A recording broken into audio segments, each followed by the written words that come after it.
What's up mga idol, eto na nga pala yung pan-24 na araw ng pag-grind natin kay Obsidia. Saling pusa nga lang tayo dito, may nag-invite lang sa akin, friend ko siya sa ML pero di ko siya kilala, may ganun ba?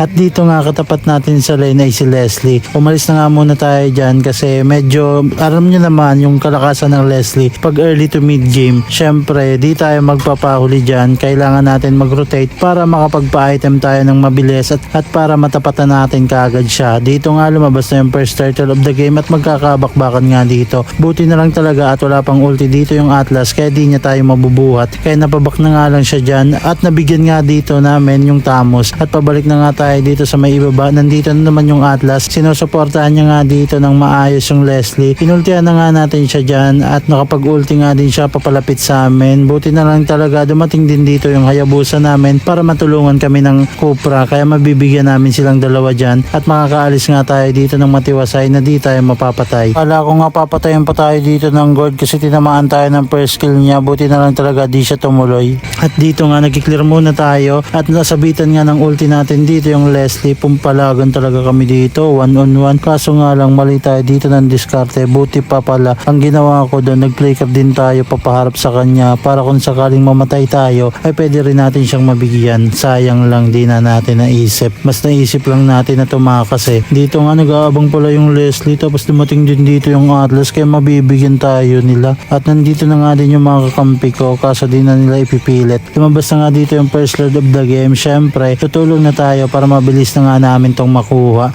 At dito nga nag-aabang lang tayo sa may bush. Hindi ko alam kung bakit nag-aabang ako dito sa may bush eh. Hindi ko na alam kung anong nangyari dito. At ayan nga kinuha nga natin dito yung ipis-ipis at di nga muna ata namin dito itutuloy yung Lord kasi wala yung Hayabusa namin nasa itaas pala kaya aantayin na muna namin siya kasi padating na din dito yung Tamos sa may Lord Pit kaya di na namin muna ipipilit, antayin na lang muna namin dito yung Tamos. Nagsusod nga kami dito ng Probius at kala mo talaga eh napakakunat para siya talaga yung mag-zone. Di nga tinamaan ng ulti natin yung mga kalaban kaya popokus na nga lang muna tayo dito sa may Lord at dumating na nga dito yung Atlas at nakapag-flicker nga tayo at nakuha na nga namin dito yung first Lord of the game. Ayan, hinahabol nga tayo ng Atlas. Sa atin talaga siya nakapokus. Ganda ng ulti doon ng Cobra, huli yung dalawa kaya mabibigyan namin sila at mabibigyan nga kami dito ng pagkakataon na makabasag ata ng inhibitor turret nila kaso nga lang may disabog pa yung turret nila. Naging successful naman kami na mabasag yung inhibitor turret nila kasi nakuha na nga namin dito yung second lord of the game at nabasag na nga din namin dito yung turret nila sa may ibaba. Tamang distansya nga lang muna tayo dito kasi baka plikiran tayo ng Atlas. Eto na nga ba ang sinasabi ko, nahuli na nga